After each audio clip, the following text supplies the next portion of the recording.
ደክሞኛል እኮ ማለት ቆይ ሁሉም ነገር ለነገ አይደርስም? እሺ ቆይ እዛ ቤት ውስጥ ምን አዲስ ነገር አለ? ምናልባት መድብል የምትይው ሰው አደገኛ ሳይሆን አይቀርም። ለምን እንደዚህ አልሽ? በዚህ ሰዓት የት እንደሄደ ጠይቂኝ እስኪ። የት ነው ሄደው? ምን አለሽ ብለኝ አብረክ ቤት ዛሬ ብሩክ ለምን ነው የምትጨቀጭቀኝ? ለምን ነው አርፈህ ማትቀመጠው? በቃ ነገርኩህ። በቃ ሌሎች ሰዎች የሚያግዙኝ አሉ። ለምን አርፈህ አትቀመጥም? ቅድስት አጠገቤ ስለሆንሽ የኔ ስለሆንሽ አመሰግናለሁ። እኔ በቃ ተናደር ሄጄ ነበር ግን ፈልጌ እነሱን ማግኘት አልቻልኩም። የት እንዳሉ ለኔም ጨንቆኛል።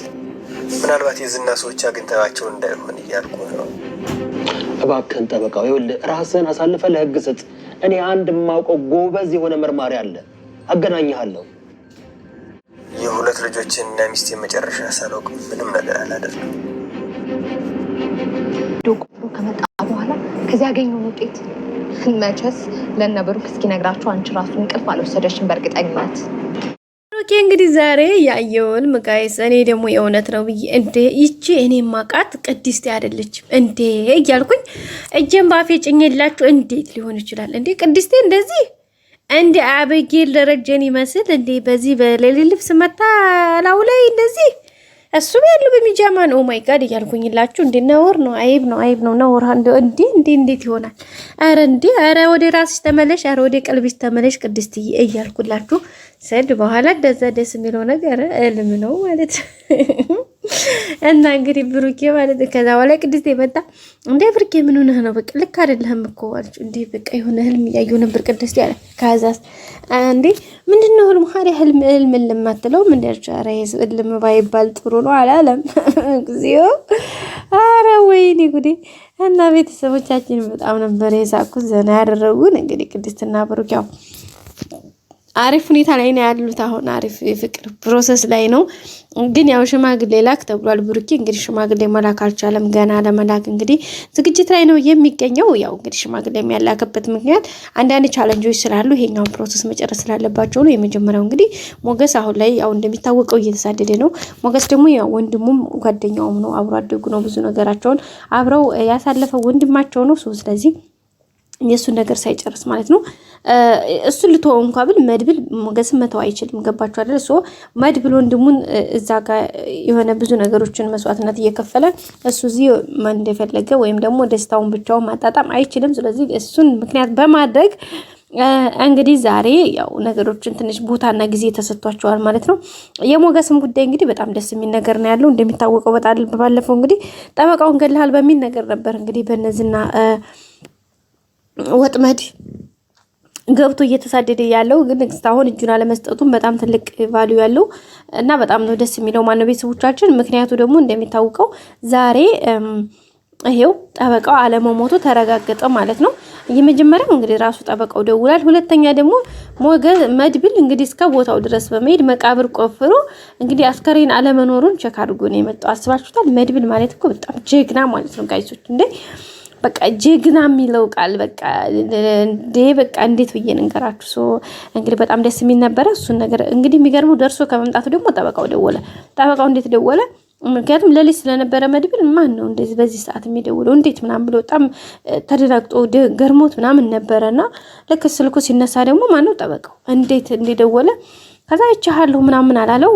እንዴ ቆይ ተከታተልከኝ ነበር ወይ ምናምን ሲለው ለካሱ ሰውየው ያለው ራሱ ቤተክርስቲያን መቃብር ቦታ ላይ ነው ያለው። መቃብር ቤት እዛ ተጠልሎ ነው ያለውና እዛ ያየው ነበር ብቻህን ምናምን ሲለው ደግሞ ብሩኬ ደግሞ እንደ ጓደኛ ላይ ሰው አለኝ አላልክም ነበር እንዴት እኔ ተቀምጬ ብቻህን መቃብር ትቆፍራለህ? በጣም ነው የተቆጣው መድብል። ግን በቃ ብሩክንም ሆነ ሞገስ አብረን እንሄድ ብለውት ነበር። ግን ማንንም ከማን ማነካከል በቃ ህይወት መስዋዕትነት መሆን ካለብኝ ራሴን ብቻ ይሆናለሁኝ እንጂ በጭራሽ ብሎ ነው እንግዲህ ብቻውን የሄደው። ያው ብሩክም እንግዲህ ካልክ ብሎ ዝም ነው ያለው። ግን አይቀርም ነበር እንዴ ወንድም ምን ያክል እዛ ቢያንስ እንኳን የሆነ ነገር ቢገጥመው በኋላ ጸጸቱ ንዳቦ በጣም ከባድ ነው ጋር ይሳስፋችኋል። ለዛውም ደግሞ እንደ መድብል አይነት ከለላይ የሆነ ወንድም ጋር ይሳስባችኋል። እንግዲህ ያው አጋጣሚ ሆኖ ግን መሄድ አልቻለም ብሩክ። አይሆንም እንግዲህ ያው ብሎ ስላስቀረው ነው። ያው እንግዲህ ያለውን ነገር ልጆችን አሳድግ ህይወትን ምራ ብሎ ነው ይጥሉት። ትቶት ሄደው እና እንግዲህ ዛሬ ደስ የሚል ነገር አለ። ያው ጠበቃው አለመኖሩን አረጋግጠዋል። ጠበቃውን ደግሞ አሁን በአካል እናገኝ ሲሉት ያው ፈቃደኛ አይደለም። ያ የሆነበት ምክንያት ደግሞ ያው እንደሚታወቀው ካለፉት ነገሮች ነጠበቃ ማነው ዝና ደግሞ እየተከታተለውም ስለሆነ ከሱ አንፃር ነገሮች መስተካከል አለበት። በተለይ ደግሞ ስፔሻሊ ቤተሰቦቹ ልጁንና ሚስቱን ያሉበትን ፈልገህ እነሱን ቦታ ስታስይዝልኝ የዛን ሰዓት እኔ እናንተ እንገናኛለን ያለው እንግዲህ መድብል ጋር ማለት ነው። ስለዚህ ያ ነገር ከተስተካከለለት ነገሮች በዛ መልኩ ከተመቻቹለት ምንም ሌላ የሚያቀበው ነገር ምንም እንትን የሚለው ነገር የለም፣ ይገናኛሉ ማለት ነው ቤተሰቦቻችን ከመድብል ጋር። መድብልና ጠበቃው ደግሞ ከተገናኙ በቃ አለቀ ሁሉም ነገር መስመሩን ይዟል። ሶ እዚህ ጋር መጀመሪያ እንዳልኳቸው ዋናው ትልቁ ነገር ምስክር ነበር። በዛ ላይ ደግሞ የጠበቃው ምስክርነት ደግሞ አንደኛ እሱ ራሱን ያንን መከራውን ስቃዩን ስላየ፣ ሁለተኛ የሚሰሩትን ነገር ጥንቅቅ አድርጎ ስለሚያውቅ፣ ሶስተኛ ደግሞ እሱ ራሱ የህግ አካል ስለሆነ እዚህ ጋር ሁሉንም ነገር ማጸናደቁን ሁሉንም ነገር ከመርማሪው ጋር ሆኖ ነገሮችን ስለሚፈጽሙ ነገርዮሹ ትንሽ ቀለል ይላል ብዬ ተስፋ አድርጋለሁኝ። ሌላው ግን እዚህ ጋር አሁን እነሱ በዚህ ልክ ነገሮችን ሲፈቱ ሌላ ደግሞ ከባድ አደጋ የተጋረጠባቸው ምን መሰላችሁ? እንደሚታወቀው ዝናና ማህሌት ዛሬ ተገናኝተዋል። እንግዲህ በእርግጥ ማህሌት ፈልገው አይደለም፣ ግን ዝና ፈልጎ በእግሯ ተከታትሎ እንግዲህ እስካለችበት ድረስ ሂዶ አግኝቷታል ማለት ነው። እንግዲህ ማህሌት የዛ እነ ብሩክ ቤት እንግዲህ በተልኮ ያስገባቻትን ልጅ ጋር እያወሩ ነበረ።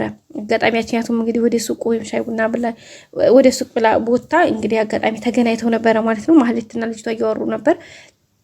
የሚያወሩትም ነበር ወሬ እንግዲህ ያው መድብል ለመቃብሩ ቼክ ሊያደርግ እንደሚሄድና ምናምን ያንን አይነት አማርኛ ነበር የሰማችሁ። ብሩክና መድብል ሲጨቃጨቁ ያለውን ፓርት ነበር የሰማችሁና ያን ነገር እያወራቻት ነበር ለማህሌት። ከዛ በኋላ እንግዲህ ያው ማታ ላይ እሷ ተኝታለች ይመስለኛል። እንግዲህ በእርግጠኝነት ያው የሰማች አይመስለኝም። እቺ ኤልሳ ነው ስሟ እንደዛ ነገር ወይም ደግሞ ማህሌት ተላከቻት ሰራተኛዋ ልጅ እሷ አልሰማችም። ሲመለሱ ይመስለኛል። ሲሄዱ ግን ሰምታለች፣ የሰማችው ነግራታለች።